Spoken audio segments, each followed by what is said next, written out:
Shalom Temple Israel.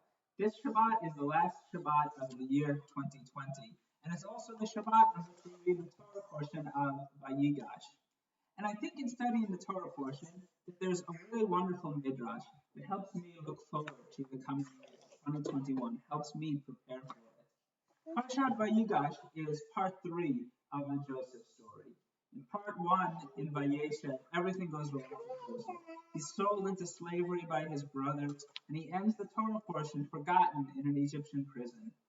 Part 2, which we read last week, indicates is Joseph's rise to power, becoming the second in command of Egypt, second only to Pharaoh, and distributor of food during a regional famine. Most of last week's Torah portion deals with the interactions between Joseph and his brothers, who he again meets after many years. He pretends not to know them, accuses them of being spies, of thieves, come to hurt the land of Egypt, and he frames his youngest brother Benjamin for stealing from him. As the Torah portion ends last week, Joseph threatens to take Benjamin into captivity, take him as a hostage, an action that will hurt his brothers and no doubt kill his aged father back in the land of Israel. Part 3, Vayigash, picks up in the middle of the scene, right after Joseph has threatened to steal Benjamin. Judah, the fourth brother, steps forward. The Torah portion opens, Vayigash Elav Yehudah, and Judah drew near. And then Judah gives an impassioned speech recounting everything that has happened and asking Joseph for mercy for him, for Benjamin, and for all the brothers. And it's after this impassioned speech that Joseph relents, that he tells his brothers who he is and forgives them for their crimes against him all those years ago. But traditional commentators have been fascinated by Judah's speech. What is it about Judah's remarks that were so persuasive, that changed Joseph's mind, that changed the course of his interaction with them? And like every other question, different commentaries say different things. The Midrash Breshit Rabbah presents the opinions of a number of different rabbis who imagine what kind of tone Judah took when he stepped forward to talk to Joseph. The first approach is that Judah approached Joseph ready for war. He was aggressive. He was ready to fight. He accused Joseph of doing all sorts of wicked things to his brothers, and he was angry. He was mad. He approached from a position of strength, even though he didn't really feel that strength. The second opinion is very different. He approached Joseph in a position of reconciliation. He tried to appease the powerful ruler, to appeal to his kinder side, to show that they hadn't done anything wrong. He wanted to make peace. Third approach is he approached Joseph in prayer, in tefillah, asking Joseph for forgiveness, asking Joseph for a better outcome to these interactions.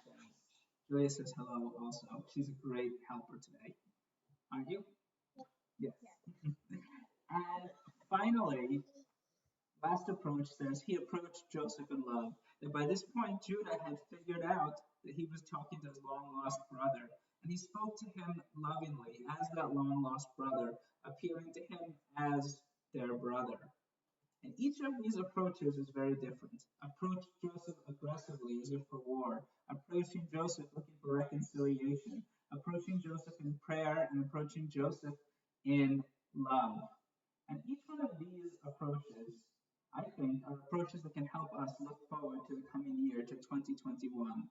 Because like the brothers, like Judah, we've all been put into a hard position this year, making impossible choices. And that was the event. We wonder, how do we look forward? How do we plan for this coming year?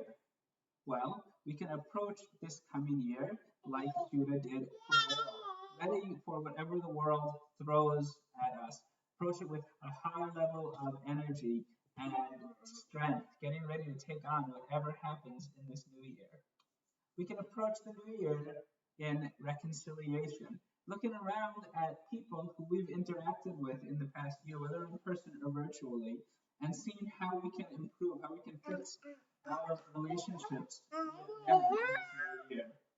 We can also approach this new year in a prayerful way. For so many of us, religion, Judaism, our communal practice has been a lifeline during this dark year.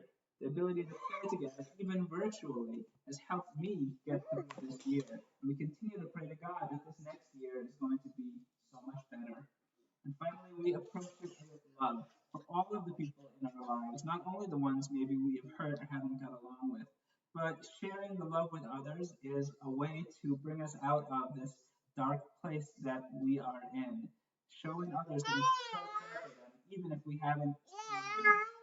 All of these interpretations of Vayigash, of drawing near, are ways that we should look at 2021 and begin this new year in the best way that we possibly can. So wish you all a Shabbat Shalom and a happy and healthy 2021. And I look forward to, by the end of the year, seeing you all in person.